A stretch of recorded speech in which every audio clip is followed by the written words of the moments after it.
Hello everybody, my name is Colin39. Welcome back to another video. Today, in this one, it's going to be another deck profile video, and in this one, it's going to be on the deck I got first place with at the Lubbock Regional that happened this past weekend, and that was with Yubel Fiendsmith. Now, the deck profile is already online on Team Bortles channel if you want to go check that out, but the reason why I'm making another deck profile on this is because I want to go more in depth, kind of talk about the theory I was going with, because not only did I get first place with this deck in Lubbock, but I also took this deck to Nationals, and I did really good in Nationals as well. So we'll, in this video, kind of go over the theory we had with the deck, and more towards the end of the video, I'll kind of explain my matchups at Lubbock and also kind of talk about Nationals as well, because the deck list for Nationals and Lubbock was pretty much the same. I think the only difference was the Cosmics in the side deck were Phantasmes for Nationals, and that was it. Everything else was pretty much the same. So yeah, without further ado, let's get into the deck profile. Actually, before that, let me give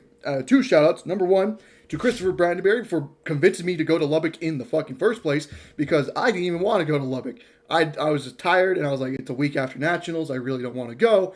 And he convinced me to go, and I ended up winning the entire tournament. So shout out to him, and then shout out to Jefferson Delaney as well, because he just helps not only test, but also theory craft a lot of the decks that I play. So now let's get into the deck profiles. We're going to start off with the non-engine for this deck. We're playing the 3 Nibiru, 3 Ghost Org, 3 Forbidden Droplet, 2 Triple Tactic Talents, and the 3 Infinite Impermanence, the 14 going second cards. I think this was really good. I think, yes, I would make some changes. Like the Talents, I would probably put the 3 now, because Talents is a really, really, really broken card. Don't know why this card is still at 3, to be honest with you. This card's insane, and I need to put it to 3. Every time I saw Triple Tactic Talents in my hand, I pretty much won the game, because that's just how powerful Triple Tactic Talents is. So yeah, definitely need to increase this to 3. I like Forbidden Droplet a lot. It's one of my favorite cards in Yu-Gi-Oh! I'm glad it's coming back, but this won me a lot of games. Again, it's not terrible in this deck because, you know, throwing a Spirit plus like another 0 attack, 0 defense Fiend into the graveyard just to make a Phantom straight after you Forbidden Droplet, it's insane. This helps you going second, which is like the main problem with the deck right now is you want to go second. Obviously, the going first play in this deck is you set up insane. It's pretty much impossible to break, but you want to go second as well. Droplet kind of helps you going second. Now let's talk about the 9 actual hand traps I'm playing: Infinite Impermanence, Ghost Organ, Snow Rabbit, and the Nibiru, the Primal Being. Now the reason why we chose this over other hand traps was, one, in testing something like Droll and Lockbird, maybe was a consideration, but when we were testing, me, Jeff, and Chris, Droll was just not that good. Every time I got Drolled, I was still able to play and still make a board, especially when Ariel Eater got revealed to us as well. It just made it even easier to play through Droll. So we decided not to play through Droll, because even against the Snake Eyes deck, Droll doesn't even impact it that much. Anyways, the only like value you're going to get out of Droll is if they end up like leading the Fiendsmith in graveyard. Then the Droll can be a little bit punishing there. But if they don't and they play it smart, the Droll shouldn't be doing anything anyway. So that's the reason why we kind of decided not to go with Droll. The reason why we went with Nib instead is because Nib at least can still be activated. A lot of the time, people are playing a little bit greedy with the Fiendsmiths that were kind of disrespecting Nibiru. So at least having the Nibiru there kind of checks something like making a Desiree or an Apo. Sure, they can still maybe end on a board, but against maybe like the mirror match, I would actually take out Nib, because Nib is actually pretty terrible against the Yubel deck specifically. So this is something I can maybe consider changing in the future when I go to more events and stuff like that. But for right now, it was good, and especially against like a lot of the rogue decks, like something like Ritual Beast, Nib is fucking insane. So like, I don't know how much I want to cut this card. I think this card is really, really good right now. Obviously, against the Yubel deck, it's not the greatest because Phantom exists, but I still think it's a card you might consider playing. Ghost Org might be a little weird since we're not playing Ash Blossom either. The reason why we're not playing Ash Blossom is because Ash by itself is not that impactful.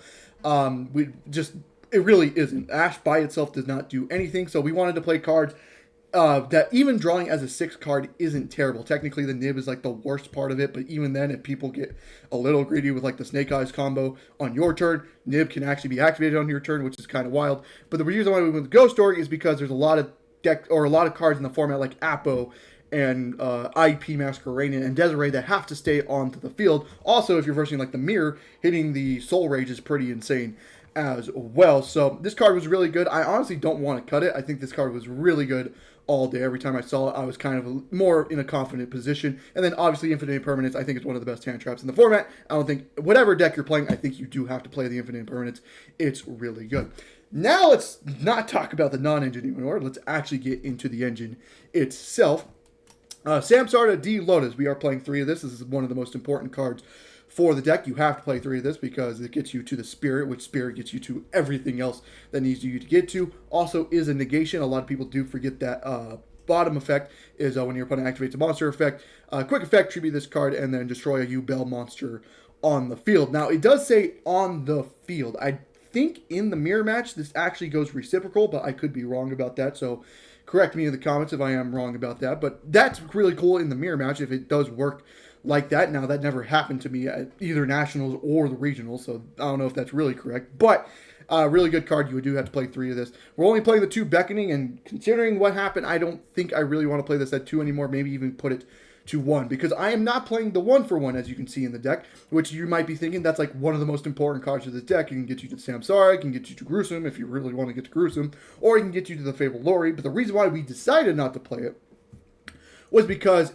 if I get Ash, that's a -2 right there. And the reason, a lot of the time with this deck, you want to try to still play through a shit ton of hand traps, so you don't want to get rid of your hand advantage just because just for it to get negated. So that was kind of the thought process for 1-for-1. But the more and more I'm looking at it, the more and more I probably should be playing 1-for-1. So maybe I should put this Beckoning Beast down to 1 and 1. Just play the 1 Beckoning, 1 Chaos Summoning Beast.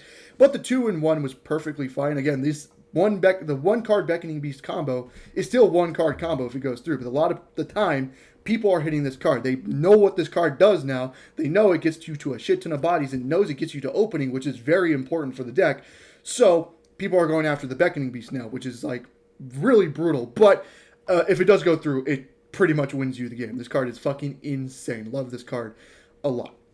Now we're playing the 3 Gruesome Gravescormer. Now a lot of people are not playing this at 3. They're maybe playing it at 2 or even maybe 1. If you're playing it at 1, you're crazy. But I think 2 is more of the standard right now. I think 3 should be the standard, to be honest with you.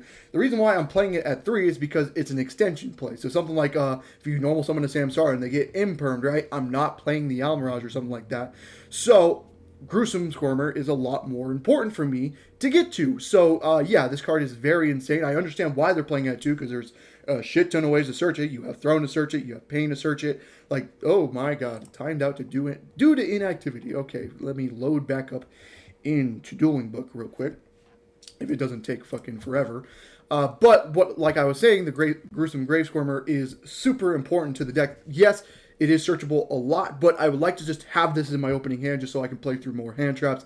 So I think you should be playing 3 of this card. This card is fucking insane. Even the Graveyard effect is even more insane. I think just hard drawing this card just helps you play through a lot more hand traps. So this card should be a 3 of. I love this card at 3. Would not cut it down to anything else. Fiendsmith Engraver. Obviously, the newest card on the block. This card is insane. The entire engine is so good. Like I was saying in the Team Bortle deck profile, yes, Snake Eyes can take advantage of this card a lot, but I think it has the most potential when it comes to Yubel, just because it is a Fiend, so it kind of gels well together is what I'm trying to go for. It's a level 6, so it helps you get to the DTDs and stuff like that. This card is very insane. It's a 1-card OTK. It's a 1-card starter. It's everything you need for the deck. It's really that good. I love this card a lot. It's kind of insane that they printed Moon with it, because this card is very insane. Love this card a lot. We're playing the 2 Spirit, the 1 Yubel, and the 1 Terror. Again, I would love to put Spirit to 1, but I think it's just way too important not to just keep it at 1. I think you do have to play it at 2, and if you open it with like an opening, it's not even that bad anyways. We are just playing the 1 Yubel. Now, maybe a couple people are now playing this at or 2, but I think it's more of a standard to play it at 1 now, and that is correct. It is a brick house. You do not want to brick on your Yubel stuff, so you want to play this at 1. And if you do play your combo correctly, you only need the 1 Yubel anyways. I can see why people want to play 2, because maybe the second one comes up when you're comboing, but if you play your cards correctly, you shouldn't need the second one like ever. So the 1 is fine, and obviously we're playing the 1 Terror for the Nightmare Throne, and also obviously Yubel getting destroyed gets you to the extra body. And to be honest with you, this is going to sound weird, and trust me on this, the Spirit and the Terror isn't that much of a brick if you compare it with like other 0 attack, 0 defense Fiends, because at least you can make a Phantom. But Yubel is even more of a brick than Terror is. You heard that correctly, ladies and gentlemen. Yubel is more of a brick than Terror is. Why is that? Because Yubel fucks up throne line. So like a lot of the time I was using throne not to search, but to, get to a phantom line pretty early. So, if I draw the Yubel, it fucks up both lines, right? Because I want to usually go Nightmare Throne, Destroy Spirit, special Yubel, but I don't want to special the Yubel for my hand. And the other way you can get to phantom is going Nightmare Throne, Destroy Yubel, special the Terror. But if you hard drew Yubel, that's pretty bad because it's already in the hand. So Yubel is actually more of a brick than Terror, which is what I was figuring out with just playing with this deck is Yubel is way more of a brick than Terror, which sounds crazy, but that is correct. That Yubel is more of a brick for Terror just because it fucks up Nightmare Throne lines, which is the craziest thing you'll ever hear from my mouth. We're playing the One Shavara because we are playing the Unchained stuff, and then obviously the Fable Lori just goes with the fucking Fiendsmith Engraver. It's not even bad to draw because this by itself you can just normal summon and still go one card combo, which is the dumbest shit ever. So yeah, that's it for the monsters. Now onto the spell traps. Obviously, we're playing the 3 Nightmare Throne. The best card in the deck, to be honest with you. You do have to play 3 of this. I'm playing the Terraforming, and to be honest with you, I'm thinking of playing like a set rotation or something like that as well, because this card is very important to get to. This card is fucking insane. It either gets you to a starter, or it gets you into a phantom, and also the bottom effect gets you to 20 million bodies, which is also very insane. You do have to play 3 of this card. It's really good. We're playing the 3 opening. I think, again, like I was saying in the Team Bortle profile, I think opening is way better to have in your hand than the Beckoning Beast, because a lot of the time people are hitting the Beckoning Beast. At least with opening, you can go opening, search for, the Beckoning Beast, and then the Beckoning Beast can get into the Chaos Summoning Beast. And even if they hit the Beckoning Beast, at least you still have the opening to keep doing your plays and stuff like that. So, yeah, this card is so good. You do have to play it at 3. And, again, don't forget its bottom effect. If once per turn, if you control a level 10 monster, add a continuous spell from your graveyard to your hands. A lot of the time, if they end up getting rid of like the Nightmare Pain, at least you can get it back through the opening gate, and also you can search another opening gate, kind of cycle, keep card advantage and stuff like that as well. Very important that you do remember that effect. We're playing the 1 Fiendsmith Tract because we're playing the Fiendsmith. Now, a couple people are playing this at 2, and I do understand why playing this at 2 is really good. I've actually thought about it before going into the Nats tournament and the Lubbock tournament, playing this card at 2, because this card is very insane. But I kept it to the 2 just because I wanted to fit more going second engine, and I wanted to keep the deck at 42 because a lot of people are going past the 42 mark, which I do not want to do. 42 is like the perfect number for me, so I decided just to play it at the 1. We're playing the 1 Pain, obviously, for the Spirit. This card's insane. It's the OTK machine. Very good card. Do have to play it. Obviously, I already talked about the Terraforming with the Nightmare Throne as well. And then the 1 trap that's not infinite impermanence is the Abominable Chamber of the Unchained. Now, I am main decking this because I like to put the Soul Rage in the graveyard. Even if it is game 1, I do like to put the Soul Rage in the graveyard just because it helps you dodge things like the Regekis and the stuff like that. That a lot of people are now main decking more, but honestly, it avoids like a Droplet or like a Talent as well. Just keeping that Soul Rage in the graveyard just to make sure it avoids a shit ton of stuff is very important to me. So I decided to main deck this as well. And you know what? It came up every time where they go through the board, but I'm like, okay, last interruption of bomb, special Soul Rage, and they're not expecting it, and I just beat them that way. So very, very good card. I would not cut either. Now on to the extra deck. We are playing the 1 Requiem, the 1 Sequence, the 1 Moon of the Close Sky. This is obviously for the Fiendsmith package.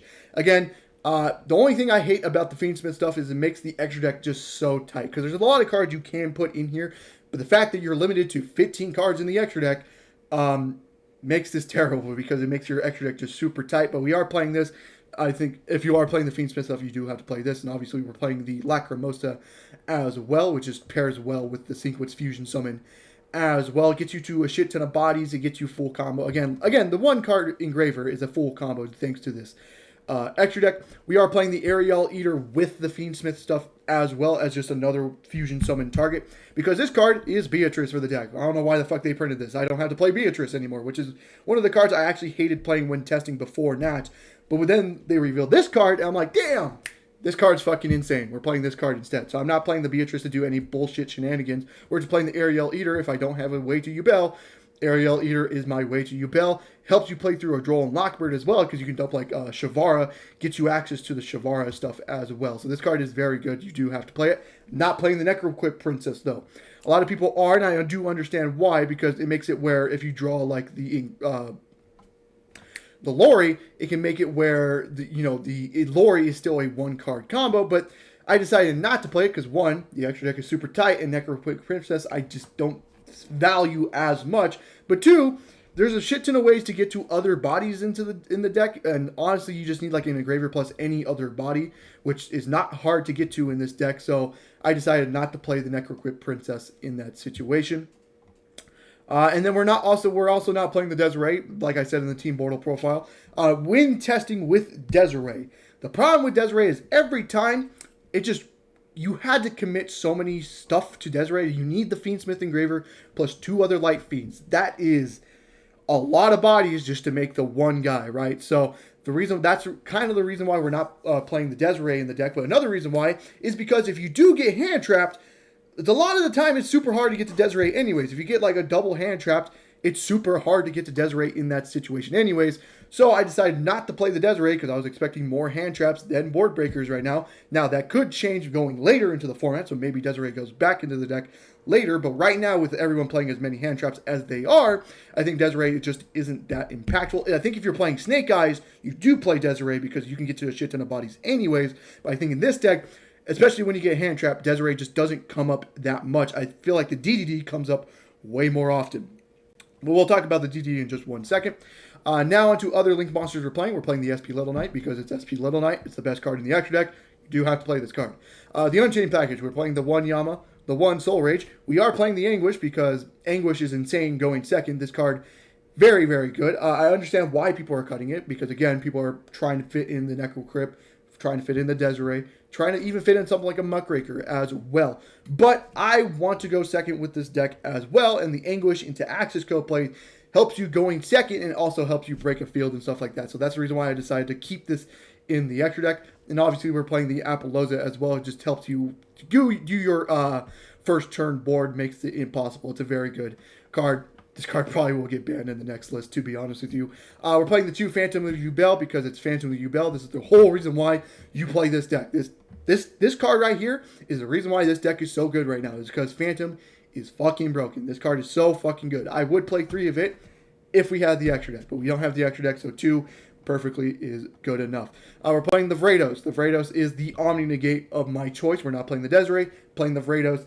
So it was super important for me to get the Vrados, since we are not playing the Desiree, to get to the Vrados for an Omni Negate, because this is the Omni Negate of choice. And also it makes it hard for them to kill you because this guy is an asshole. If you destroy it, it destroys a card on the field as well. So yeah, this card, super, super, super, super dumb. This is like, you need to get to this card, especially since I'm not playing the Desiree. This card is fucking dumb. Very important to the extra deck. And last card is the DDD High King Caesar. So, like I was saying in the Team Bortle profile, this card was initially cut when I was testing for nationals and stuff like that. This card initially did get cut for something like a Desiree. But the reason why I came back to it is because when playing through hand traps, Desiree became offline a lot of the time, but when I'm playing through a hand trap, that's when DDD came more impactful, because I'm like, okay, I'm getting double hand trapped and I'm still making a DDD, and the DDD is super fucking good. The reason why Unchained was so good last year was because of this card. This card is fucking dumb. This card is hilariously dumb. It's really, really fucking good. And especially like we were testing like with Droll as well. Droll basically prevents you from getting the Desiree, so the DDD comes up even more in that situation. This card is a really dumb card. And also, like, against, like, a gimmick puppet, it's an XYZ. So, the field spell that kind of makes everything, like, unaffected and stuff like that does not apply to DDD because it is an XYZ monster. So you can still negate with that as well. This is a very, very, very dumb card. I think you do have to play it for sure. Now, on to the side deck.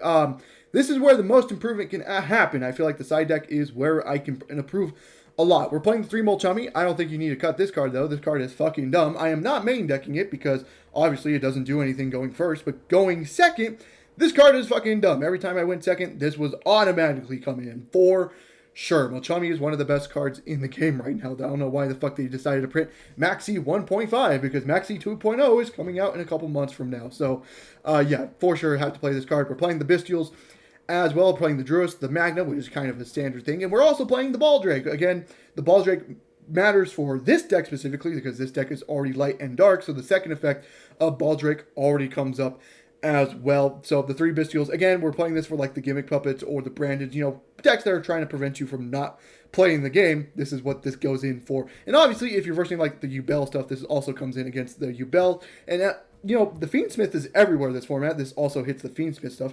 I understand why a lot of people are main decking this right now, and I am considering main decking this in the future as well.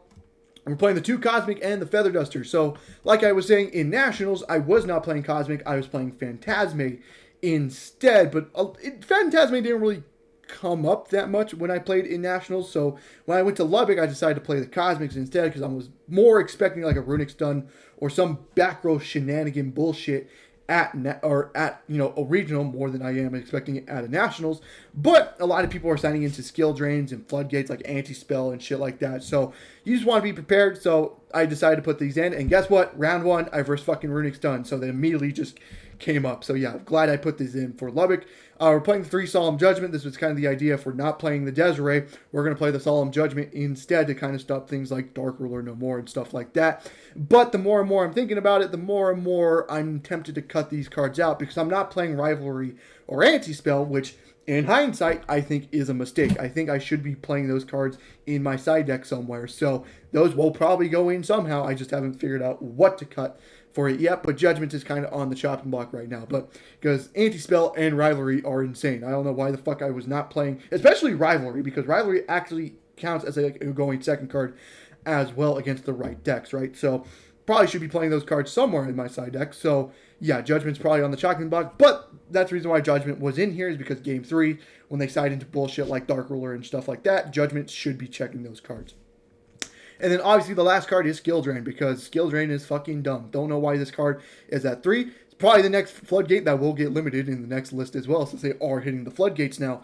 So yeah, for sure, this card is dumb, especially with the Yubel stuff because you can still OTK with Skill Drain on the field. As long as you have the Pain and any way to the Spirit, Skill Drain should OTK through, or you should still be able to OTK with the Skill Drain on the field for sure. So yeah, that's it for the entire main deck. Again, kind of more of a standard kind of thing. I think the only thing that's are not standard are like obviously like the going second cards and stuff like that. I am also thinking of playing like Regekis and stuff like that as well as we move more into this format.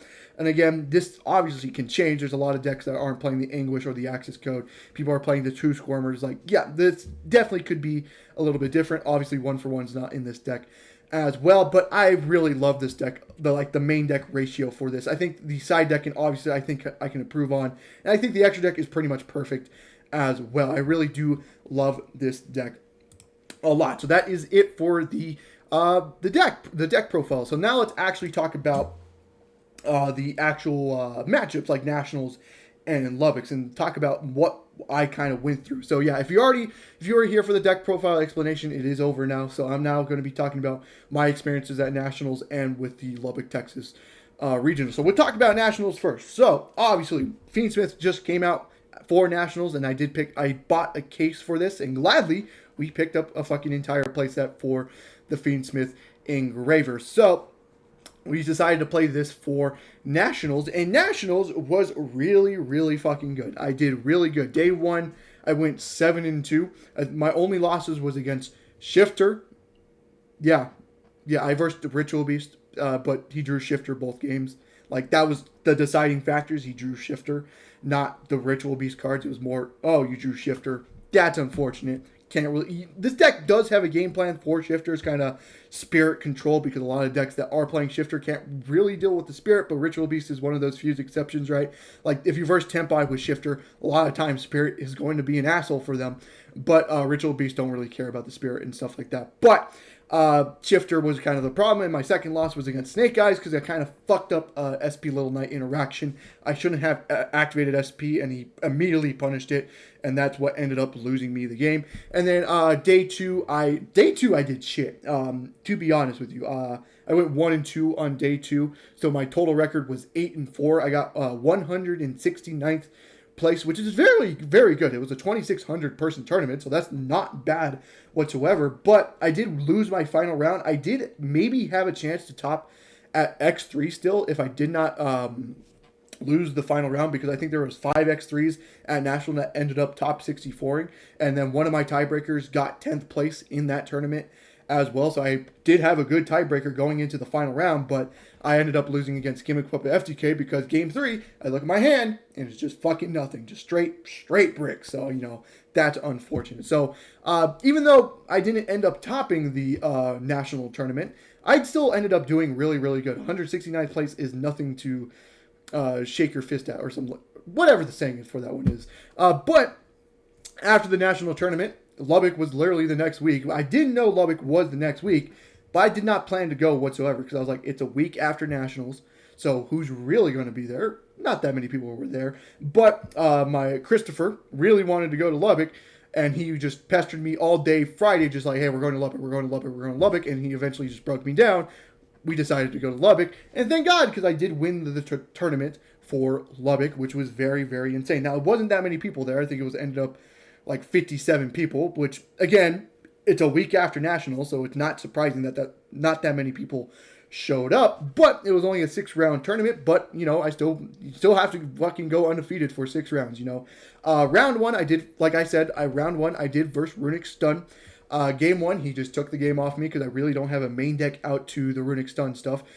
Game 2, I went first, kind of set up the impossible board, plus with a Cosmic and a Feather Duster in hand. And then game 3, he didn't draw the right floodgates. He drew like a rivalry and like the floodgate that level 6 or higher monsters can't activate their effects or attack. So, or on the field can't activate its effects. So a lot of that game, I was just looping the Lacrimosa burn in the graveyard, and then I would just do that multiple turns and then just burn them out. I also made like a DDD and a Yama to attack for 4,800, and then Lacrimosa burned after that. So that's my round 1, is I versed Runic Stun and 2-1'd it. Round 2, I versed like a White Woods Chimera 60 card pile deck, something like that. Game 1, I did my combo. I went first, did my entire combo. Again, the field that this deck ends on is very impossible to break. So ends on like, you know, if you don't know what the deck ends on, it ends on like a Phantom, DDD, Appaloosa, the Vrados with the Soul Raging Graveyard. Like, it's a very impossible board to break through, so I win game 1. And then game 2, I Molchummy, he called bite it, and then he went like a normal summon Gazelle. I imperm the Gazelle, and he kind of just passes the turn from there, and I just OTK him when he passes the turn. So I 2-0'd the White Woods player. Round 3, I versed Snake Eyes. I ended up versing Christopher, which is, you know, how unlikely that is. I guess in a 57-man tournament, I guess it's more likely than not. But I versed him round 3. I won the die roll.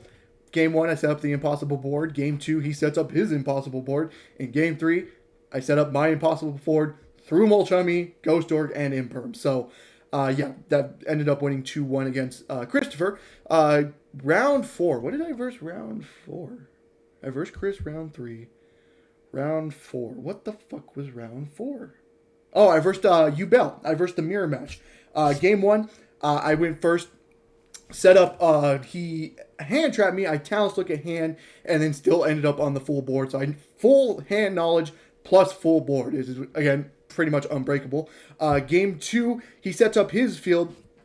I had drew Imperm Droplet, so I Imperm the Vrados, then Droplet the rest of the field. But the problem was my hand wasn't that great. I think my only playable card was opening, and then no other playable cards. Like, this was, I think it was like an opening plus like a Summoning Beast I hard drew, and that was it. I think everything else was like Imperm, Droplet. I think I drew a Druid Worm because I sighted into the Bestials. Obviously, I drew Molchummy for turn, which, you know, glad I drew that as my 6th card. That would be cool if I drew that as one of my 5 cards, but try to break the field. His last card was Effect Veiler, which was unfortunate, so that sucks. So I ended up losing game 2. And then game 3, same thing. I draw my hand. He Bestials me. I talents look at hand. get rid of the one playable card he had, and then ended up going full combo anyway. So we end up winning against the mirror match there. Round 5, I versed Ritual Beast. That did not shift for me. That's a very important part. Did not shift for me, so I 2-0'd it. Game 1, I set up on the impossible. No, actually, he did hand trap me, so I only ended up like on a DDD plus like a Phantom. But that was still enough to prevent him from playing the game. Game 2, I mulchummy him. He activates D5, steps 1, and passes. I draw a Cosmic for turn. I Cosmic the D5, activate Nightmare Throne, search for Samsara. I think Nightmare Throne was the only way I was able to play that game. So I normal summon Samsara. He imperms the Samsara. I make a Phantom because I think I drew like Spirit and Yubel in that hand. So I make a Phantom and pass on that. That's where the Samsara negate does come up because I Phantom negated one of his guys special to Yubel. Forced him to go to battle phase because Samsara was another negate, so forced him to go to battle. Main 2, he does his plays. I Nibiru him. I Nibiru him. That ends his turn, but that also gets me the follow-up because I destroyed Yubel Special Terror, and since I had the Throne on the field, Nibiru... Throne is a dumb card, by the way. It's not by destruction, it's by if it leaves by any card effect. So Nibiru counts as leaving by a card effect, so I got to get to Spirit. Spirit Special, a Nightmare... or special the Spirit, search a throne, which was basically the OTK because the token was fucking massive. So I just activated the Nightmare Pain, switched Spirit. I think I made another Phantom and just went to battle to just deal the damage. So I ended up 2-0ing the Ritual Beast player. And then last round I versed another Snake Eyes player was the final round. That was round 6. So that was the finals, was Yubel versus Snake Eyes. Game 1, we get deck checked, so that took a couple minutes. But game 1, he bricked. He went first. He activated the field spell, placed Ash, set to pass, which was very unfortunate for him. But I know this is probably like a 4 hand trap hand. I was expecting, since he set 2, I was expecting double imperm plus probably 2 hand traps in hand, and I was not mistaken. It was double imperm, drew a swarm, Ash. That was the 4 hand traps he had, and I played through all of it. I think I led with like the Fiendsmith stuff, if I'm not mistaken. Did I lead with the Fiend? No, I don't know what I led with. To be honest with you, I kind of forget what that game was. I know where he negated it. He ashed. Oh, I led Nightmare Throne. So I went Nightmare Throne, destroy Spirit, special Yubel. He drew from the Spirit, so just to kind of prevent me from getting to Phantom. I think I had a Gruesome in hand, so I go like a special Gruesome, link into Moon, link into Requiem, go Requiem effect, he ashes, I go, okay, activate opening special out, or opening search, beckoning normal, does not imperm there, so I get the Summoning Beast, normal summon, dump the Summoning Beast, go into a Yama, he imperms the Yama, I go, okay, Fiendsmith effect I have in hand, yeah, my hand was kind of fucking busted, so I go, okay, Engraver effect, and then the second imperm doesn't really matter after that because I have the Engraver. I go into an Anguish, go into Axis Code of effect, and then he imperms on the Resolution. And then I'm like, okay, I still have all my Fiendsmith stuff to play with, so we're just going to play with the Fiendsmith stuff. So let's have fun with that. So yeah, pretty much just won that game 1. Game 2, he goes first once again. He actually drew playable this time. But he was setting up on something else different. He was going for Beatrice, dump anti-spell, going to a Nightmare Griffin set it. I'm like, damn, that's cool. I do need my spells. But if I actually, like, looking at my hand and remembering game 2, I think if I actually drew Droplet, I was actually in the chill. I just didn't draw Droplet. So the anti-spell just cooked me, unfortunately. And then game 3, I draw for turn. I draw my hand. It was Terraforming, Fiendsmith, plus like 3 hand traps in hand. I go activate Terraforming, and he just concedes. He's like, I didn't draw any hand traps.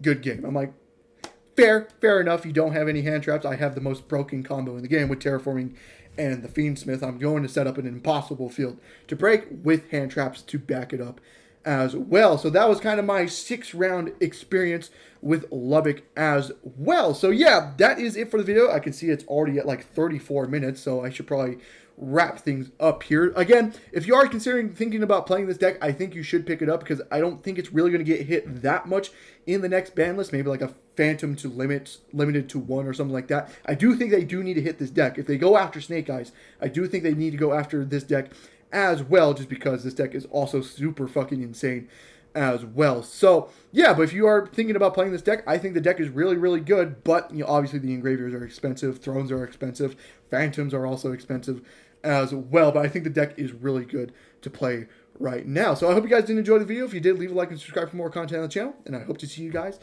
in the next one. Goodbye.